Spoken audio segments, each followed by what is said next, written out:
Sweden. Attention. Drysdale leant on his blades first.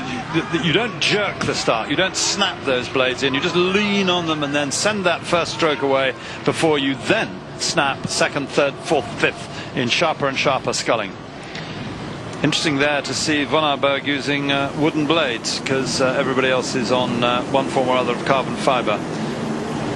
Well, Campbell very smartly into his work, and he does like to try and dominate. He does, and it's actually his best tactic. If he tries to come from behind, he finds it wrong. He likes to get out in front, see people behind him, and then try and hang on as long as possible. And also in the case of Drysdale, Drysdale is a racer who isn't so fast out of the blocks, does take it steady, not steady, but just even pace through the middle of the course, and then does put you under absolutely relentless pressure in the last 500 meters. He's done that year after year, and so if you're behind Drysdale, you think this is the wrong place to be, I'll never get in front of him. You've got to be in front to start with and hope you can stay there.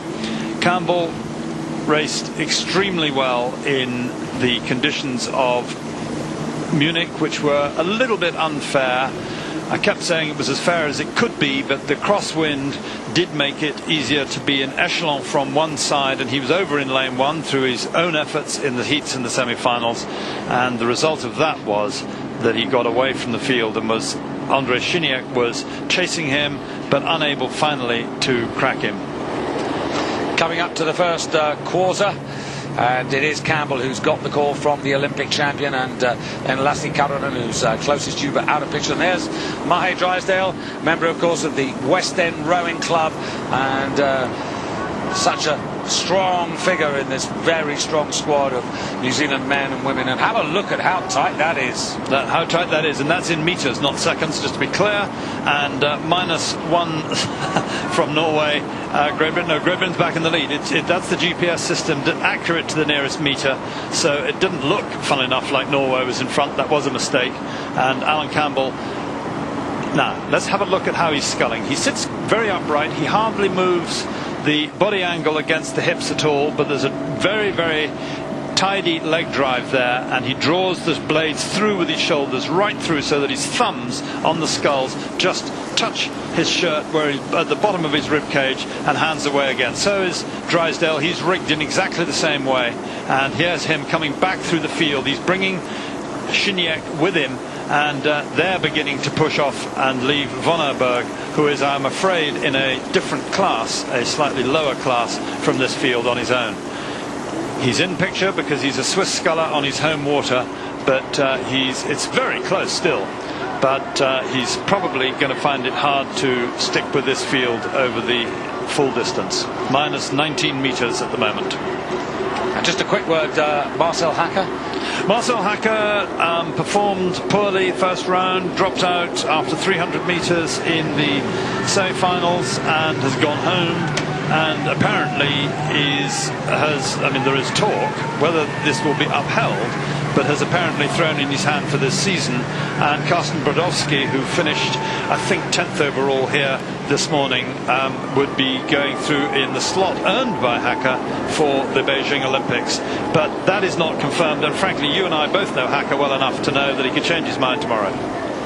So Alan Campbell, all the good work at the moment sees him ahead of Olaf Tufte-Sinek on the premises, so Mahe Drysdale. And now, for me, this is always the crucial quarter now. This third quarter of the race, and you can see there we're 1,150 metres into the race, and it's still a very tight affair. But little by little, you can see Mahe Drysdale in the black, and on the near side, Olaf Tufte, bottom of your picture there, together with Sinek, who's to Alan Campbell's right.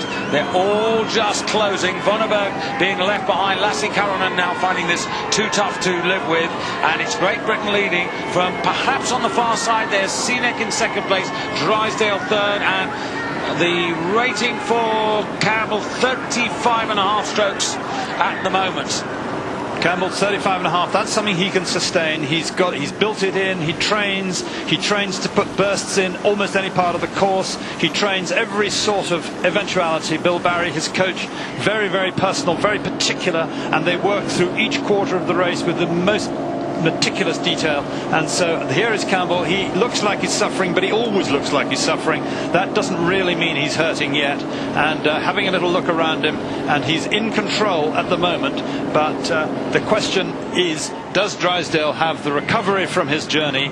And it looks like he does, because Drysdale just come through there and, in my view, crossed that line ahead of the Czech Republic and was first at 1500 metres. And the man who's really cracked at the moment is Olaf Tufte. In that third quarter, he couldn't maintain. You can see two from the bottom of the picture there. He's dropped off into 5th place. And in fact, Lassi Karonen now, to his credit, has actually got back into this. The angle is very deceptive. He's still a long way back, but have a look at Sinek biding his time as Drysdale and Sinek coming through to take Campbell whilst we were away. All that happened, but it was happening already. And Campbell, I said he wasn't suffering because he always looks like that, but clearly he was suffering and is unable to keep up now. Karonen, who he started out as a church boat, just sculling church boats between one island and another, and has built himself into an international competitor. He could come up and try and close out on Campbell, but I don't think so.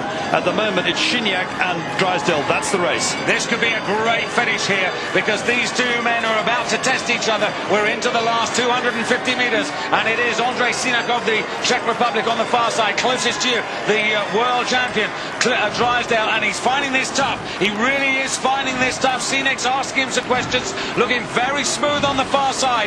There's little between them, but Ondřej Sinek has just moved it up, and Sinek looking to come through to win here in Lucerne.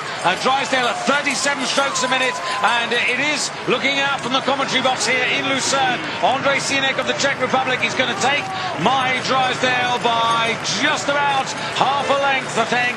A little bit more than that, 3/4 of a length. Drysdale in third place, Drysdale second, Karonen in third, and then coming across in 4th place, Alan Campbell, ahead of Olaf Tufte, who really blew up there, and Vonneberg on his home water in 6th place. Well, that was a very